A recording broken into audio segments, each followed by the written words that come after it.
Good morning and welcome to Gwynedd Church, somewhere in North Wales, another one I can't pronounce. It's another beautiful location. You know, look, if I spin you around, and over here, got the ocean as well, right on the coast. Absolutely beautiful. It's a very, very small church. Spin you around again. Yeah, it's a very small little chapel kind of church with the graves.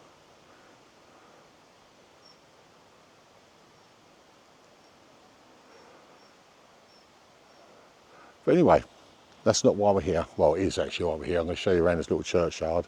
It's also an interesting little waterfalls and that down there. I'll try and show you. But the reason we're here, we are going to visit the final resting place of actor Rupert Davies.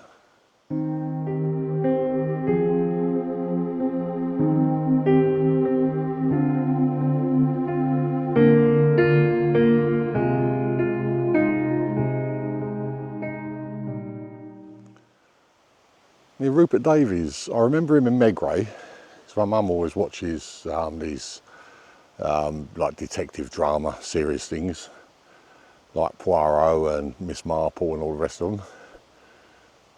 But I also remember him from The Spy Who Came In From the Cold. Brilliant film. I've watched that many, many times. Brilliant actor, brilliant film. But he's been in a lot of other things, which I'll run through shortly.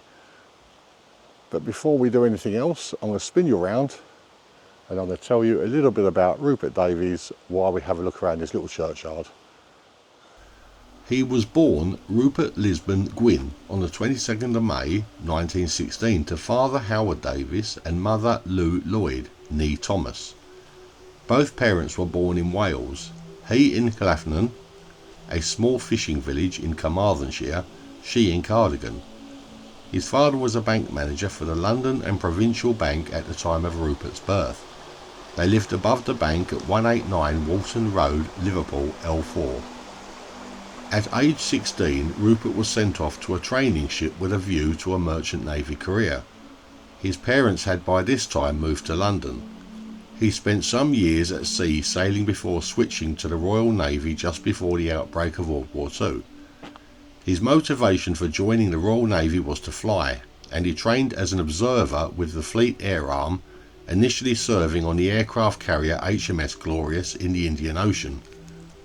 Back in the UK, he was deployed on mine laying in Fairey Swordfish aircraft flying from a base in Lincolnshire. In 1940, his pilot flew the plane into the sea and he spent many hours in a dinghy before being picked up by the Germans. The rest of his war was spent as a POW, mostly in Stalag Luft 3, famous for two escape plans which were the basis of films, The Wooden Horse and The Great Escape. He was involved in preparatory work for The Great Escape, but said that it was only after the war that he realised what was going on with fellow prisoners vaulting all over the place. Davies tried to escape several times, each time unsuccessfully. One positive outcome of his incarceration was involvement in the camp's theatrical endeavours. This gave him the taste of an actor's life which he vigorously pursued after the war.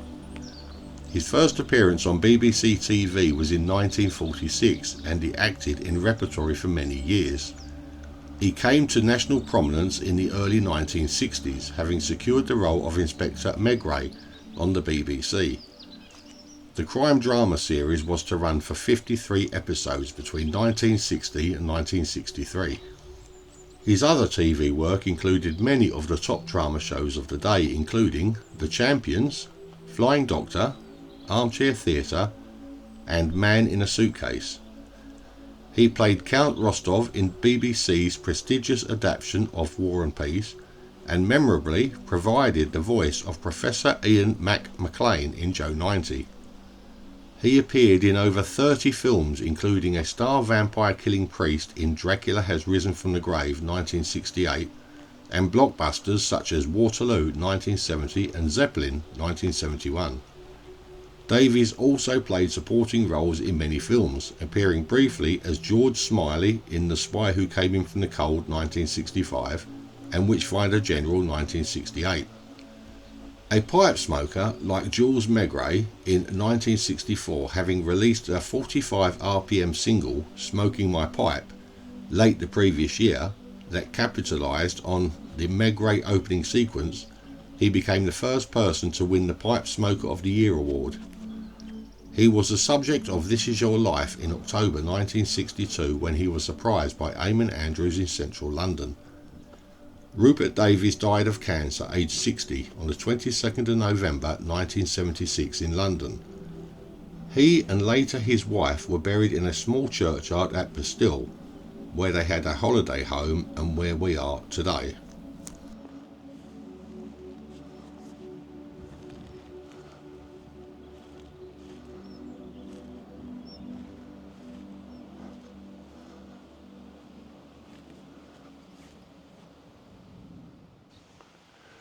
Right, you know where it's going to be, don't you? Up there.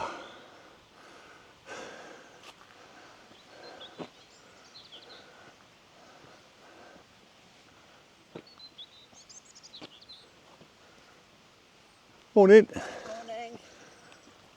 Where's the sun gone? Well, I know, and it's not that warm either.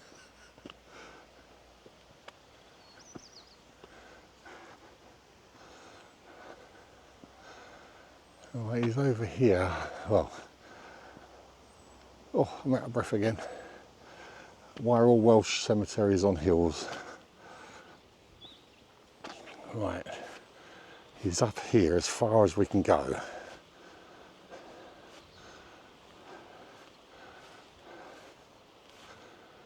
It is beautiful here though. Little chapel down there.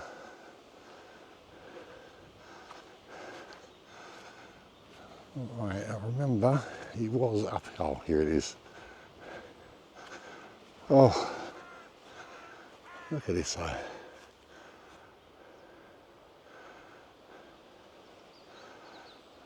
But this is what we've come to see.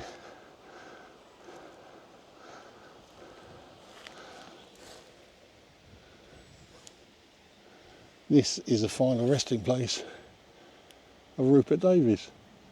In loving memory of Rupert Davies, actor, 1916 to 1976. Greatly loved by his family and friends, remembered with affection by thousands who had never met him, and Jessica Davies, artist, wife, mother, 1914 to 2004, an extraordinary woman. Oh, out of breath reading that. But that is the final resting place of Rupert Davies.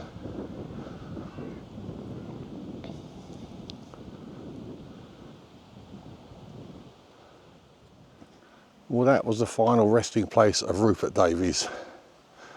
Right, that's my last grave I've got to visit in Wales. So hopefully the ground will be a bit flatter now. Oh, nearly embarrassed myself then. Anyway, I hope you enjoyed the video. If you did, please leave it a thumbs up. It does help the channel. And if you haven't already, then maybe consider subscribing. And if you do subscribe, don't forget to hit that notification bell. That way you will be notified every time I upload a new video. Anyway, that's it. That's me, Darren, from somewhere in North Wales. I'll see you on the next one when I've caught my breath. So bye-bye for now.